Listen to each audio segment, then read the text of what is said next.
All right. Hey, Chris, how are you doing, bud? I'm doing good. Good. Glad to hear it. Glad to hear it. There's Manny joining in now. Yeah, right before this, I took a VA certification class and had some good information. Awesome. Yeah, Good. trying to help my brothers and sisters. And we appreciate you for that. Mm. So, how you doing, Manny?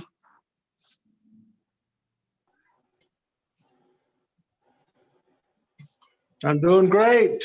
Awesome. Well, excellent. Well, guys, we've only got an hour. We may have some late comers, but if you don't have any objections, I'm just going to jump right into this and Do it. Sure. start the conversation out. So let me get my screen shared. And Getting ready for today we are talking about getting ready for our listing appointment. So last week we talked about putting our listing presentation together, and so that video is available to you guys to go and watch. Now, what are the other things we need to do for our listing appointment? You got an appointment set with a client in 2 days, 3 days, 5 days. You're going to go meet with them. What do I need to do between now and then to make sure that when I show up at the house that I'm well prepared? And I would say that first things first, you have to know that you got this.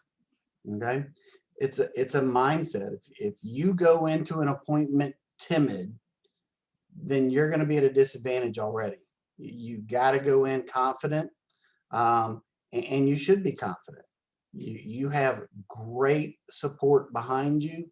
Even if this is your first listing appointment ever, you win that listing, you earn their trust, you get them to sign the bottom line and said, yes, I want you to sell my house. Well, you've got people here that are going to help you get that house sold.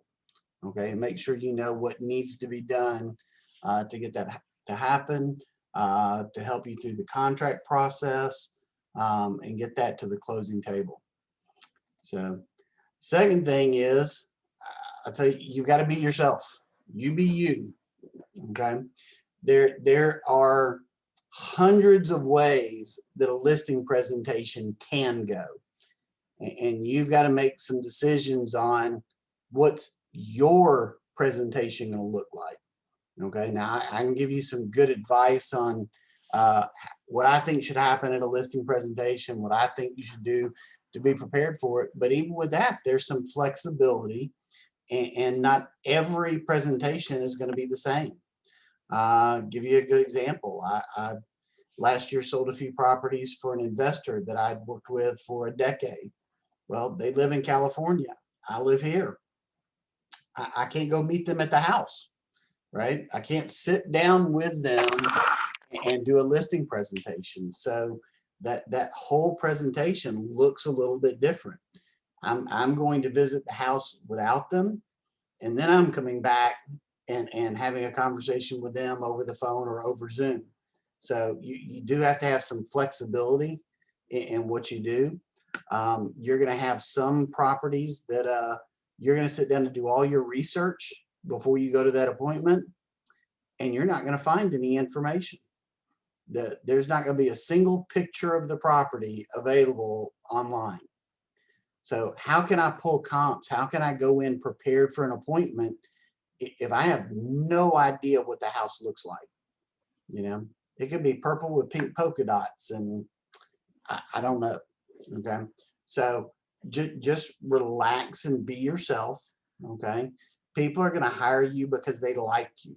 Okay, people like to do business with people they like. It's a pretty simple concept. So don't try and pretend to be anybody. I've seen agents before that, you know, that they want to talk in their sales voice, and they're going to get really quiet, or they're going to come in really high energy and try and be yourself. Okay, you already know how to do that. Don't pretend to be somebody else. Okay, and then the last one is have a plan. Okay, you need to know what to expect. you don't want to make it up as you go along. Okay. You will forget things, you will mess things up, you'll do things out of order where they don't make sense. So just know what your plan looks like. And we're going to give you a little framework today that you can play with and tweak a little bit that's going to help you in constructing what your plan looks like. And some of the things we need to do first, though, just as a matter of getting our business set up, we want to make sure we're ready for that listing appointment as an agent, not just for that appointment but just as an agent. So one of the first things, you have to join the board. Okay, you're not going to have access to your Georgia Association of Realtors contracts, so you can't do your listing agreements, you can't print your disclosures, you're not going to have access to the tools unless you're a member of the board. So get that board membership done, and then in concert with that, make sure you've got things set up in Command so that you have access to your documents through DocuSign. Okay, don't try and figure out all this out at 9 o'clock at night before your appointment. You want that set up well ahead of time. And we're going to assume we're going to get the listing, right? If we're going on an appointment, they said we're thinking about selling our house, who's the logical choice for them to use? Well, it ought to be you. So I'm going to assume they're going to hire me, which means I'm going to need to be able to put a lockbox on the door, and I'm going to need to put a sign in the yard. Okay. And I don't necessarily have to take those with me to the appointment. There's nothing wrong with that. It feels really good to be leaving an appointment and putting a for sale sign in the yard and a lockbox on the door. I can come back the next day or 2 days later if I've set that as my expectation. But if I haven't even started talking to the sign company as far as what my sign is going to look like, it may take 3, 4, 5 days to get a sign. Okay. I don't want to miss that opportunity to have that sign in the yard. So even if you don't have your sign printed, go ahead and talk to a sign company, meet with a sign company, have them put a proof together for you so that you've got a design or a design concept that as soon as you know you have that listing, you can call them up and say, okay, print me one, and you can get that the next day and you can go put that up in the yard. Okay.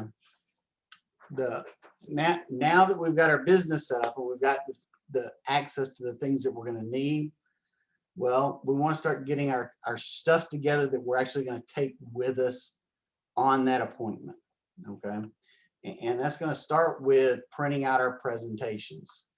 And I take my stuff in a nice, pretty Keller Williams folder. Okay. So you may want to order some of these, but you can go to Walmart and get a nice folder to put everything in, just a clear cover, like a report cover that your kids used when they're in school. That'll get you through until you have some KW stuff to take. Okay. But we've got to make a decision. What presentations am I going to put together? Okay. Do I have a pre-listing presentation that I drop off or email prior to the appointment, a day or 2 or 3 before? I will definitely have a listing presentation. That's the stuff that I'm going to cover and talk about and show while I'm there. But I may also have a post-listing presentation. What are the things that I'm going to leave behind with them if they hired me? Okay. Does that make sense, guys? Okay. And you don't have to have a pre-listing presentation. You don't have to have a post-listing presentation, but you may want to. And if you don't have those things, well, the stuff that's in that pre-list and that post-list may belong in your listing presentation. Okay. So, and I encourage you guys, if you weren't in it or you haven't seen it, go back and watch my video on building a great listing presentation. That's when we go into all that stuff in a lot of detail. Okay. Which then takes us to preparing and reviewing our docs. Okay. So I have my brochure. I've got my presentation, what I'm going to talk about, all put together and printed out. Well, I expect I'm going to get the listing presentation. So there's going to be documents that they need to sign when we are there at the listing presentation. Okay. And the biggest one, the most important one, how they actually hire you, is the exclusive seller listing agreement. Okay. So, and with that exclusive seller listing agreement, I encourage you guys, fill most of that out before you go to the appointment. Okay. You should know most of that information before you're going. I'm guessing that you probably know your client's name, right? You know the address of the property.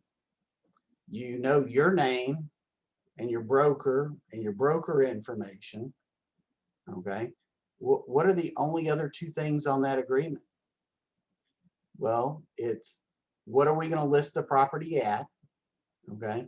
Do I know that going into the appointment? No. That's what I've got to talk to them about. That's what I have to get buy-in for. The other thing is, what are the commissions going to be? Do I know what the commissions are going to be ahead of time? I do. I know what I charge. Okay. So I'm going to go ahead and put that on my listing agreement. And when I filled that in ahead of time, does it seem more or less negotiable? Less negotiable. Less negotiable. Yeah. That's our standard commission rate. It is pre-printed on the contract. Okay. Makes that a lot easier, and you'll have to fight that commission battle less often. Okay. I'm also going to take whatever seller's disclosures are relevant to that property. And so you've got your SPD, your seller's property disclosure.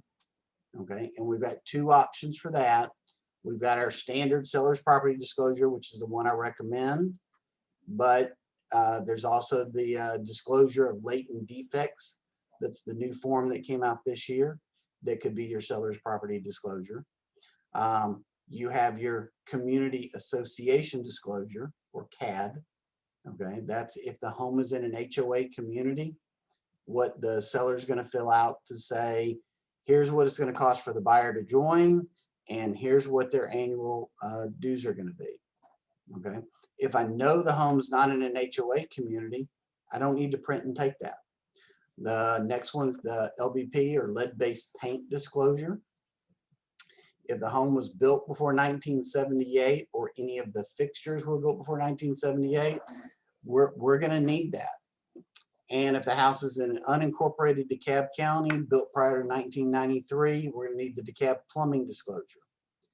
Now, the thing about those disclosures is I don't have to get those signed at the listing appointment. Okay. Those are not part of what I have to have for the listing. Okay.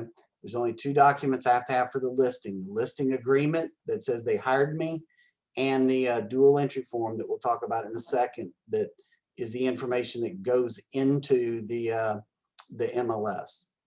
But you're there, you're at the house, you're sitting with them. Go ahead and get the disclosures. Those are things that prospective buyers are going to be asking for, the agent's going to be asking for, to include in their contract, okay, when they make their offer. So if you have those ahead of time, then you're able to upload them into the MLS, and you don't have agents calling you, hey, can I get a seller's property disclosure? Can I get a community association disclosure? They're already there. And in the case of a lead-based paint disclosure, you can't have a binding contract without it, and it has to be signed by the seller first. So if I don't get that at the listing appointment, and somebody wants to submit an offer to me and we love the offer, I can't accept the offer until we get the lead-based paint disclosure signed and sent over to the buyer for them to sign. Okay, I want to make it as easy as possible for us to go under contract as quickly as possible. Does that make sense? Okay. Next set of documents that we want to make sure we get are the documents that the office is going to require. Okay. And with you guys in the coaching program, this is in the coaching resource folder in the required office forms. Okay. The first one is the dual entry form. And for, there's a different dual entry form for attached, for detached, for land and lot, for rental, whatever the case may be. But so it's usually going to be the residential detached, but if you're selling a townhome, it's going to be residential attached. Those are going to be the two forms you use more often than anything else. You want to take that with you. You're not likely to get your client to sign it while you're there, but it's your best opportunity to gather all the information on the property. Okay. The reason they're not going to sign it there is you've got to write the description on how we're going to market the property. Okay. Do you think you're prepared to sit down at the kitchen table and in 3 or 4 minutes write a 1,250 character description that's going to market the property the way you want it to? No. I want to come back to my computer, open up my Google Docs or Microsoft Word, and I'm going to write it and rewrite it until I get that description just right. And then I'll send it to my client to sign. But I take it with me because I need to mark whether it's a gas water heater or a gas stove, whether it's got underground utilities, it's got sidewalks, whether it's got tray ceilings, granite countertops, white cabinets. All that stuff is on that dual entry form. And the best time for me to gather that information is while I'm at the listing appointment. Okay. The second thing that we need to have, and these three things, the wire fraud, the advertising disclosure, and the water and sewer disclosure, we will put the listing up without those. Okay. But the broker says we want you to have those. And that's advertising, not adverting. So the broker wants you to have those. They're not going to clear your contract and let you get paid at the closing table until you've gotten those. Okay. And the best time to get those is right there at the listing. Okay. They've already got their pen in hand to sign the exclusive listing agreement. Just have them sign those three forms too. The wire fraud form says we'll never send them wiring instructions. Those are going to come from the attorney. The advertising disclosure says we've got 2 business relationships, one with O'Kelly and Sorahan, one with Supreme Lending. And we received money because of that relationship. And the last one is the seller confirming whether they're on public or private water, public or private, public sewer, or on septic. Okay. There's a lot of lawsuits every year around those 2 things. So the broker is going to make you sign in multiple places, make your seller sign in multiple places that it's public water and sewer, if it is. Any questions so far? All right, good. Last thing that you're going to want to print out and take with you is going to be the consumer brochures. So, and again, there's no requirement that you print these and take them with you. Okay, but a couple of really good ones to take are the ABCs of agency and protect yourself when selling a home. Okay, so those are 2 normal ones. I will go ahead and take the lead-based paint pamphlet with me and get my client to initial that if I know the house was built before 1978, because they're acknowledging and agreeing that they know what their responsibilities are. Okay. Then the other things that I'm going to do is I'm going to prepare and review my comps or my CA report. Okay. And me personally, I prefer comps over a CMA report. Okay. I want to take individual listings with me that I print out to have conversations around instead of a report. And there are lots of successful agents that use their reports. So you have to decide what works best with you for you in that regard. But I don't like walking into an appointment with a predetermined price. So I'm coming to see you, Chris. We're going to list your house, and I've got a nice fancy report that says your house is worth 340,000. And I get there, and you've got a lot of deferred maintenance, and the carpet's a little bit stained, and the walls are a little bit grungy. Are we going to get 340 for your house? Probably not. We're probably going to get 320. And now I have to explain why my report is wrong. Okay. And likewise, you've made some improvements to your house that I think elevate the value, because I made assumptions when I did that CMA that that your house was an average house, because I don't know anything to the contrary yet.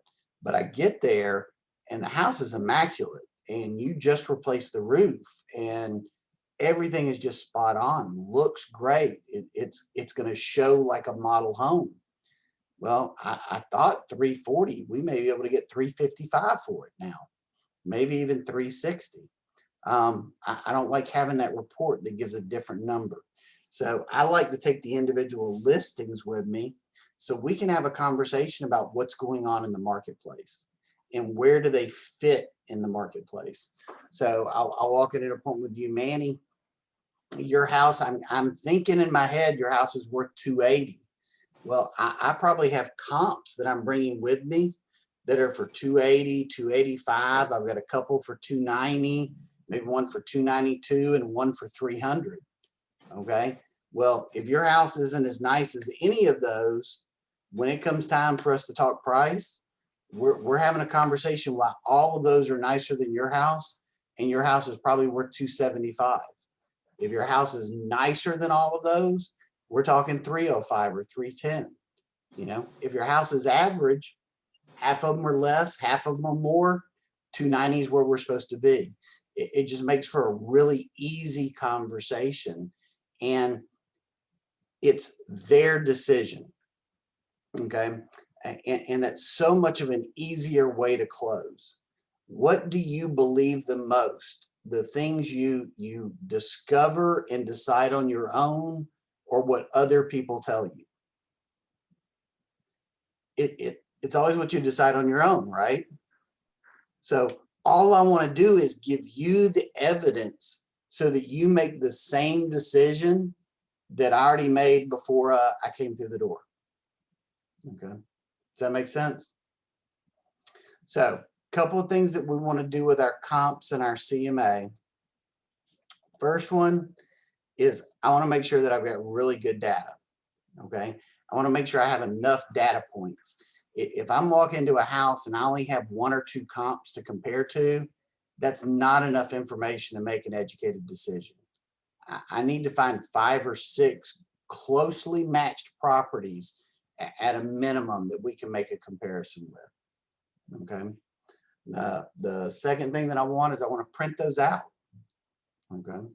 I like ink on paper. I like things that I can leave behind. I like things that people can touch. I want to engage all of their senses. Okay. And if they can hear me, see what's on the paper, and touch the paper, we're that much farther along. Okay. And then lastly, I highlight before I go what my talking points are going to be.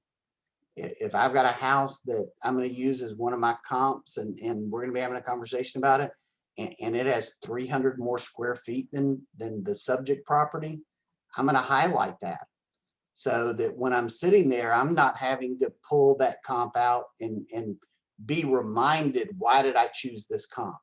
What was the adjustment that we needed to make for this comp?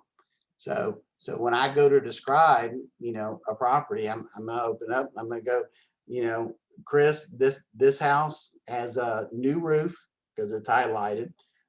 It's got fresh paint on the inside, and the AC unit's only 2 years old. It's the same size as yours, and it's just a mile from here. Whatever it is I'm going to talk about, I've got that stuff highlighted, and then I'm going to ask you the question. So if you were to buy your house or this house, if those were your only 2 options and they were the same price, which one would you buy? Okay. Well, I kind of set you up, right? because I told you this one's got a little more square footage. It's got a new roof and a new AC system. I want you to say that that house is nicer. If it is, I'm not trying to deceive anybody, but I want to lead you to the same decision that I already made. Okay. I know what you're saying is reality, but you don't think some customers may be offended? No, No. no, not at all. So, and they'll explain, well, we really like this house better because of this, or this, and say, and I can understand that. I can appreciate that. And we may find a buyer that feels that same way. But let me ask you, what do you think the average buyer would say? And then usually they'll relent, and agree with you. But if they're going to fight you that quickly, that easily on what you're saying, it's probably not going to be a really healthy, really good relationship anyways. And again, remember, this is just one property that we're talking about. I've got 5 or 6 that we're going to have this conversation about. If they don't agree on that one, okay, well, let's see how it goes with the next one. If they disagree with my assessment on all 6, we're probably not going to be doing business together, right? I'm incompetent at that point. There's somewhere in there that they're going to buy in.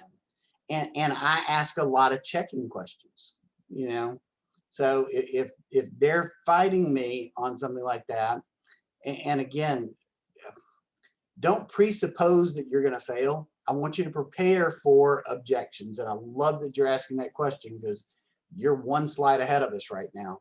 But I'm going to ask checking questions. Do you think that having a new roof would be something that's important to a buyer in today's market? Do you think that buyers will value having a 2-year-old AC unit over a 15-year-old AC unit?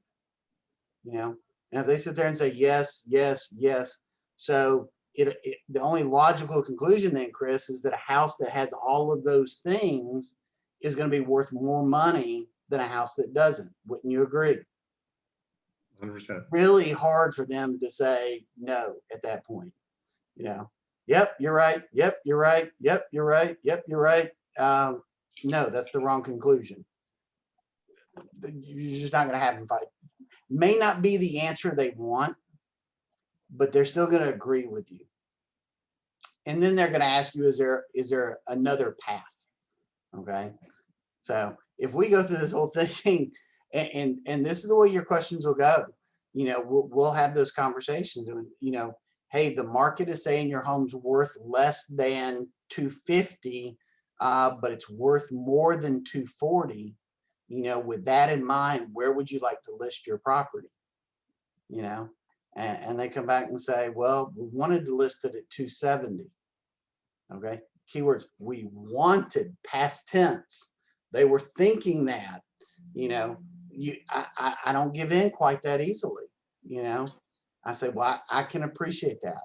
And I'm sure that would be wonderful if that could happen, but I don't see that in the evidence. Do you see anything we looked at that leads you to believe that we could sell the house for $270?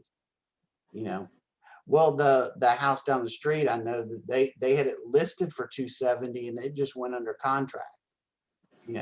Well, it may be under contract, but just because it's under contract, we don't know what it went under contract for. That house has been on the market for 30 days. They could have gone under contract for $255 or $260. Yeah, it could have been $270, but we also don't know what did the seller have to do for repairs, and we don't know how's the appraisal going to come back. Because just because we can get an offer for $270 doesn't mean that we're going to be able to get to the finish line at $270. Does that make sense? And you want to get that buy-in from them. Okay. But what if it, sorry. That's okay, Manny. What if they ask you something like this, right? Like something, they'll be like, look, market is hot.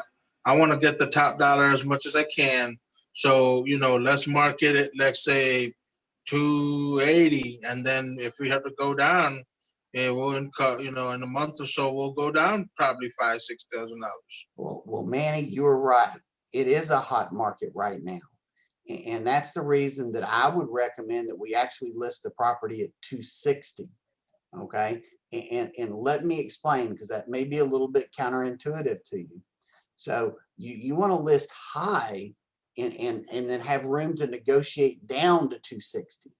Okay. Well, the problem is the buyer that's going to buy a property at 260 isn't looking at properties that are 280. So when they go and they do their search online, you're not even going to show up, and they're not going to call and schedule an appointment. And because they've never been here, they're never going to make an offer. What we find is the best strategy is to price it right at or just above what we anticipate the market value to be. And in a hot market, what happens is we get multiple offers on that property, and those buyers compete with each other. And you're right, we may be able to get that price driven up a little bit, but we're more likely to have buyers competing at 260 and driving the price up than we have buyers that are going to buy at 260 or 265 shopping for a $280,000 home, because they can't buy a $280,000 home. Does that make sense? Good script. Okay, thank you. That's good. I mean, you know what I mean? Like the comeback, you have to have a solid comeback for that, you know, You which do. is great. You do. And that's actually what the next slide is for. Plan for no. Okay. You are going to have objections. Okay. And we need to anticipate what those objections are. And every property is going to be a little bit different. And sometimes just knowing the property and based on the conversations that we've had with the seller already, we know some of what we may face. When we set the appointment up, they may have told us on the phone, you know, we just want to get rid of it. We don't want to have to do any repairs. We just want to sell it as quickly as possible. Okay.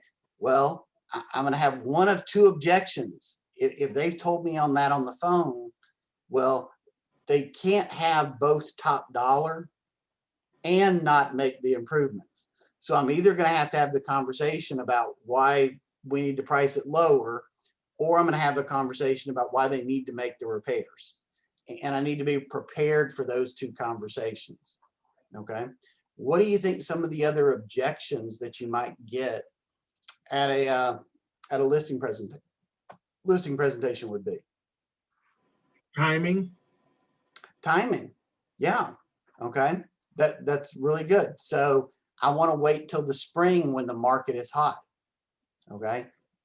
That's something traditionally we've gotten a lot this time of the year. We're just a couple of months away.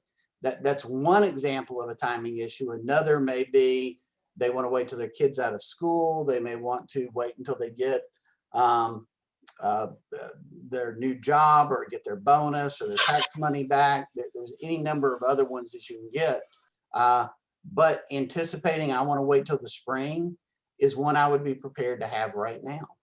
Okay. Well, what's the advantage of listing a property right now versus the spring? We know Less the market competition. right now. Say it again, Chris. We know what the market is right now. We don't know what it'll be in the next few months. That is definitely true. And what's the condition in the market right now? It's hot. It's hot. It's a seller's market. There is low inventory. Okay.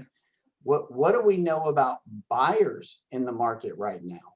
If spring is traditionally our busy season, okay, what do we know about buyers in today's market? It's the same conversation we have over the holidays. Okay. Yeah. And it's that when it comes spring, and there's a lot more buyers out, that also means we're going to have a lot more tire kickers. Okay. In today's market, the buyers that are out there are serious buyers. Okay. So that's a really good script for it. Another reason to list now is because the spring is typically historically a time when more people list their house. What does that mean we'll have more of? You'll have more competition to sell the house. We're gonna have more competition to sell the house. That's exactly right. There's gonna be more properties for buyers to choose from. I would rather sell the house when we have less competition and we can dictate terms than when we're fighting for buyers. Okay. So, good. Other objections? Tony, any objections you're worried about hearing?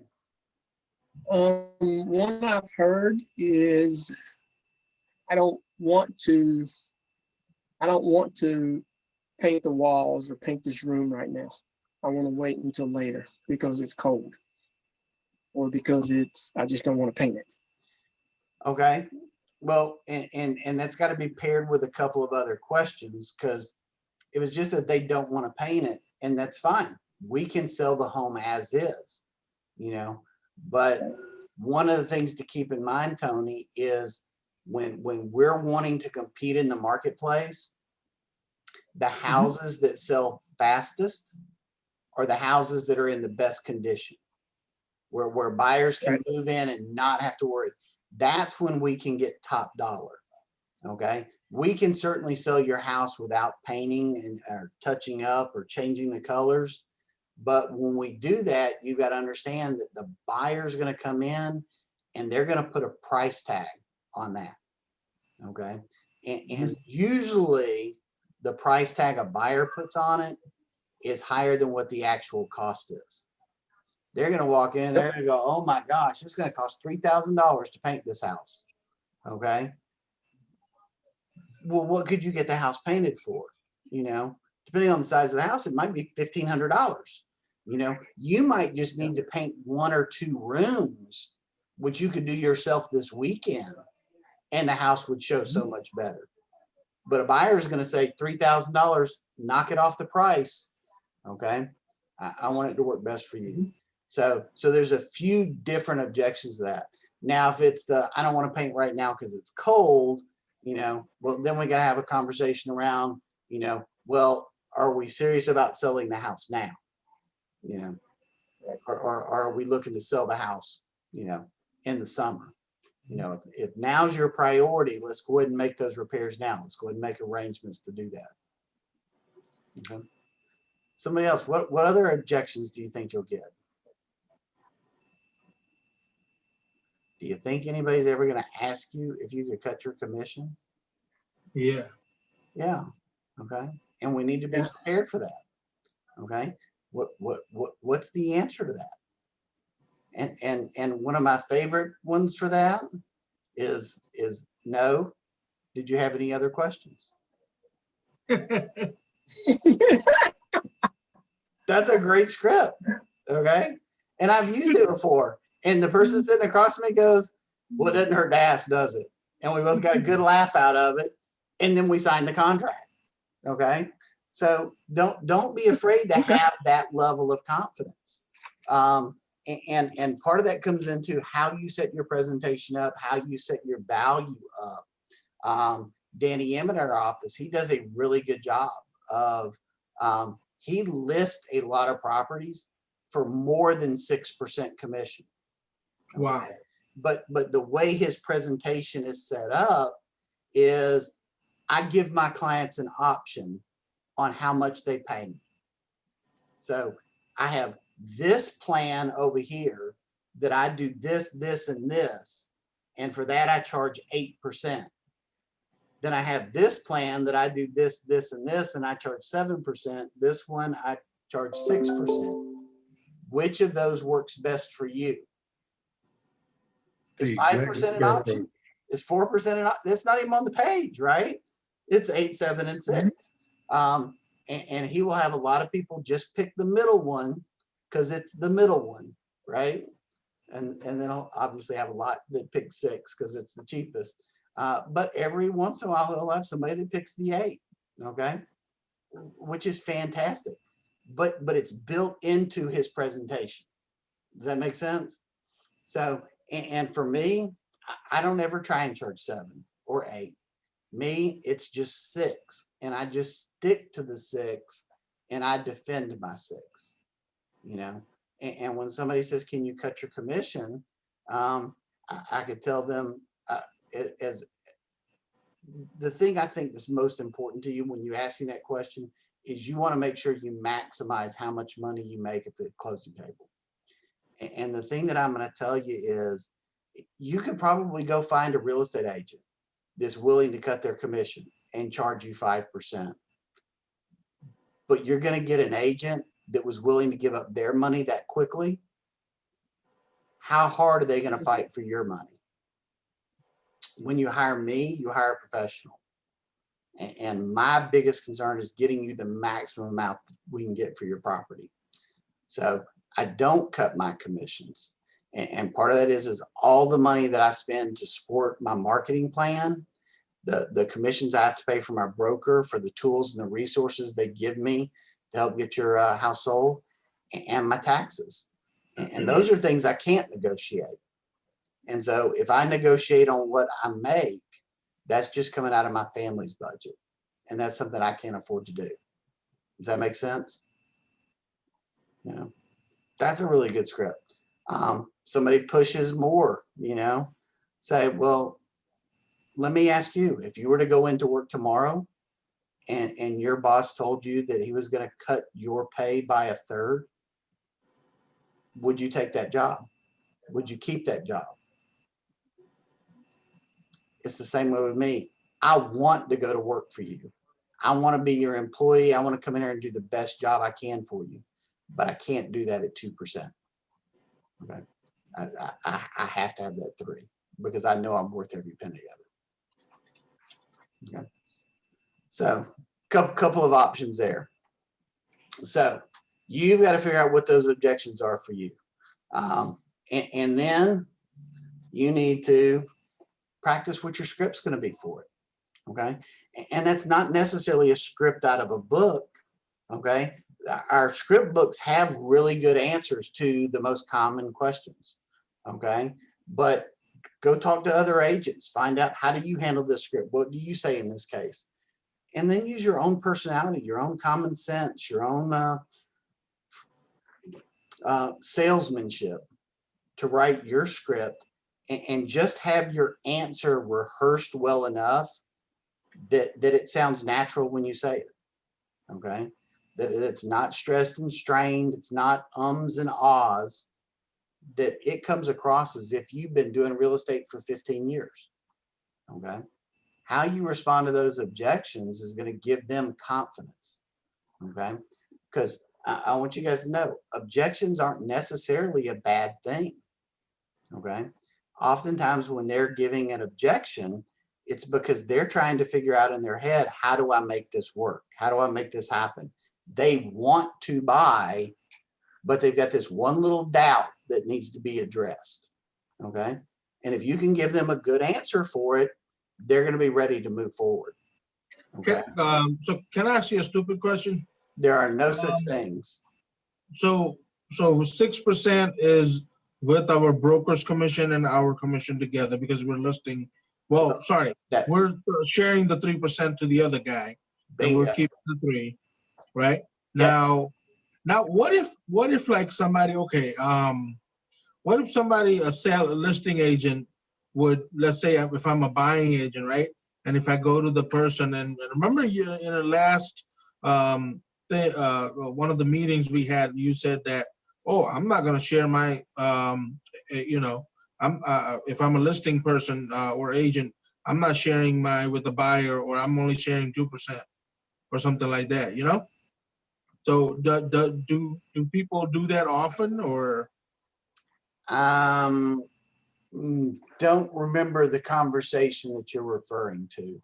And I'm not really clear what you're asking. There's not many people that go sign up a listing and just charge a listing commission and don't offer anything to the other broker. Okay. That's a rarity. Now, there are for sale by owners that won't offer a commission. That's it, the physical ones, yeah. Okay, we're talking about for sale by owners in that case. Right. But if they're going to hire a real estate agent and sell real estate the traditional way, they're anticipating that they're going to be paying those commissions. And if you ever find yourself in a position where you are considering cutting your commission, you're going to do 5.5 or you're going to do 5%. Year before last, I had a client that we were going to be listing 13 properties. Okay. Because we're doing 13 properties and we'd been working together for, 8 years at that point. I did 5%. Okay. But I got 13 listings out of that. Okay. Right. That was a special situation. But did I offer the other agent 2.5%? No. The other agent got their 3 and I took 2. Okay. If I'm cutting a commission, I'm cutting my commission, not the buyer's agent. Does that make sense? Okay. You've got the freedom that you want to offer 2.5 to the other side. You can do that. But I don't think that is the best way to attract people to the property. Okay. Because if they have buyer's brokerage agreements with their buyer's agent that say they're going to get 3% and they're going to have to pay the difference, well, you may have just taken yourself off the table as an option for them. Does that make sense? Okay. All right. So practice your scripts. And then last one, don't know why that was on there. That's from the last slide. So apparently there was something else I wanted in there. All right. Couple of pro tips before we wrap up for today. One, dress for success. You are going on a job interview. Dress like you're going for a job interview. Okay. You are asking somebody to hire you for the job of selling their house. So go be a professional. Okay. And that includes not just you. That includes your car. Okay. That includes your signage. That includes your whatever you bring in to the appointment with you. You don't want to bring in some ratty, torn up binder. You want nice materials where they have confidence that they're dealing with a pro. Does that make sense? All right. The second one, don't have commission breath. Okay. Now what commission breath is where you want the listing, you want the commission more than you want to help them get it sold. Okay. It's about you and not about them. Everything you've got to be doing when you're there, if you want to build a big sustainable business, is that client's needs and priorities need to go first.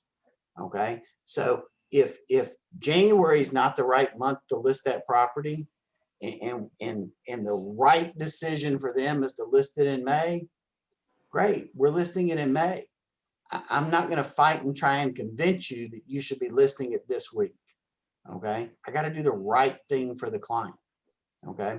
If they don't have the money to make the repairs, I want to find a solution for them. Okay. And maybe that's the Keller Offers Ready to Sell program.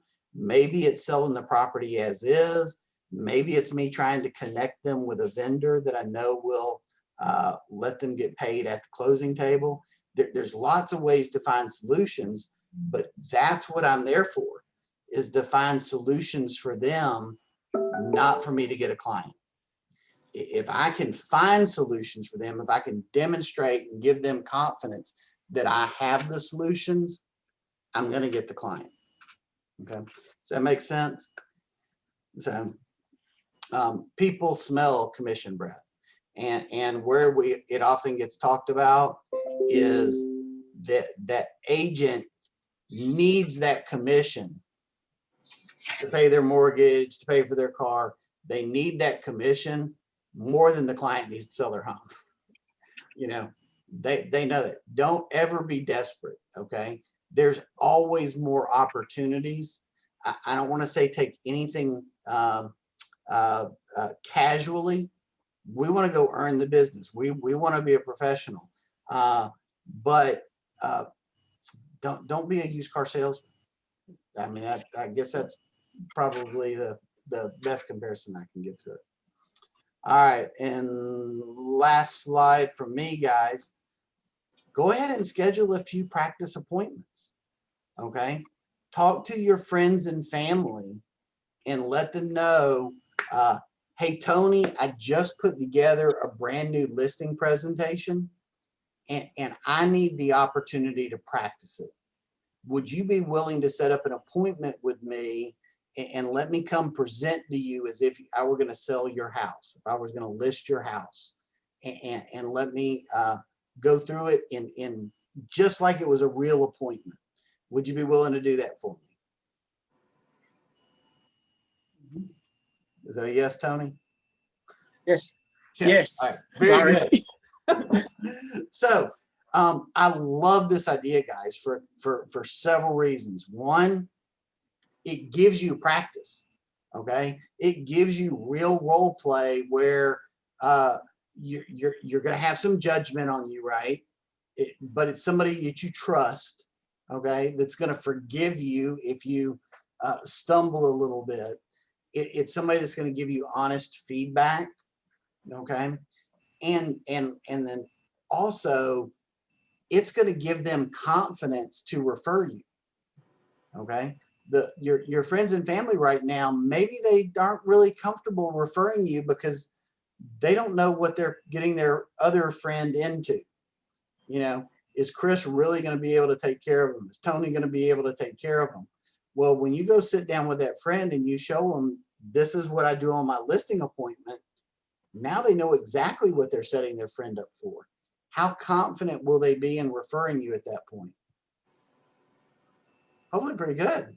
Okay, so it boosts your confidence, it builds your referral network, and who knows, you pull the comps on their property, you do the presentation, they might be surprised what they could get for their house. They may decide they want to sell.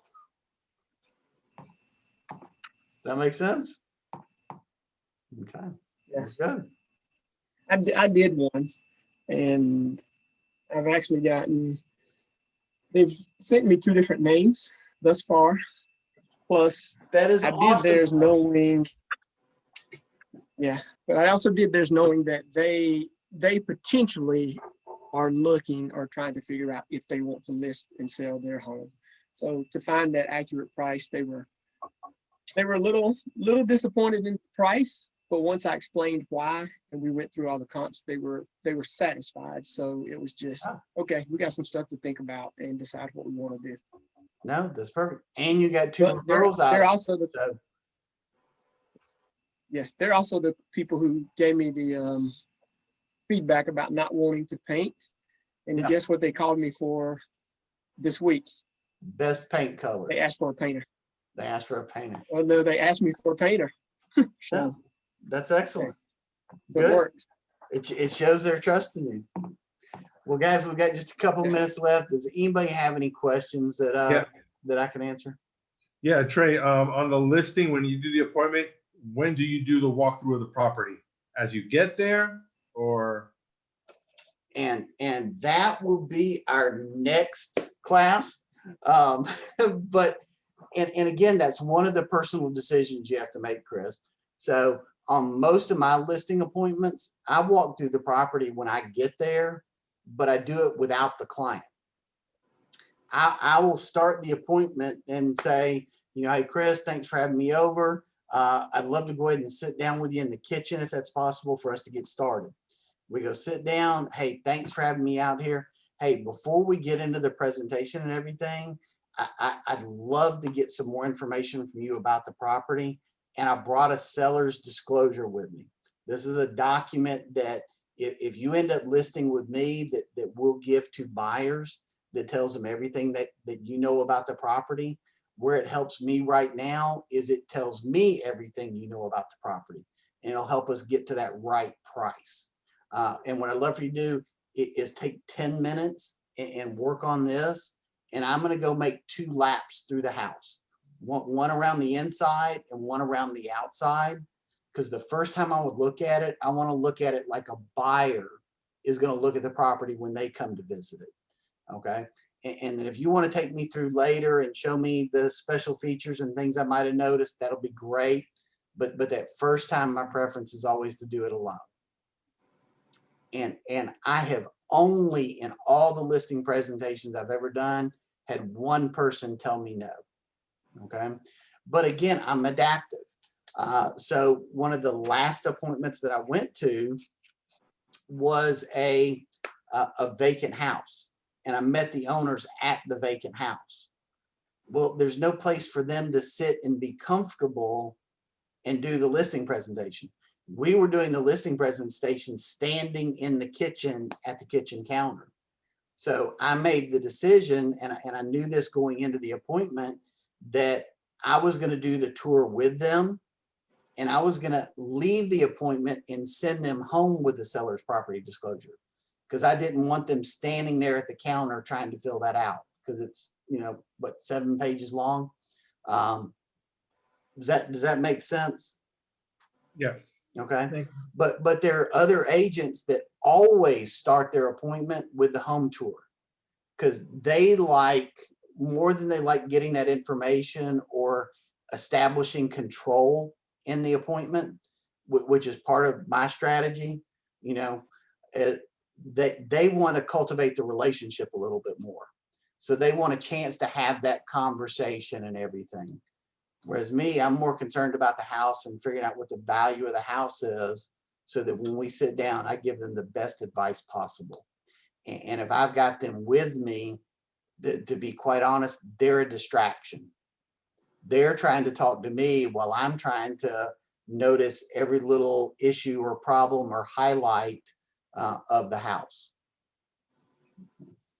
And so that's one of the examples I was talking about at the beginning, where you have to decide what your approach is going to be. You do you. I'm not going to tell you one way is the only way to do it. I've seen them both be successful. I would just do it consistent. Whatever you decide to do, that's your process. Good question. All right. Any other questions I can answer for you guys? I've got 2 minutes left. All Hey right. Trey, Octavia. Octavia here. Hi.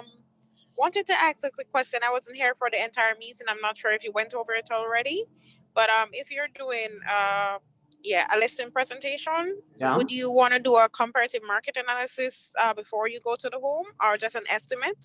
Yes, you Or would. Yes, you would. And so we did cover that in the class.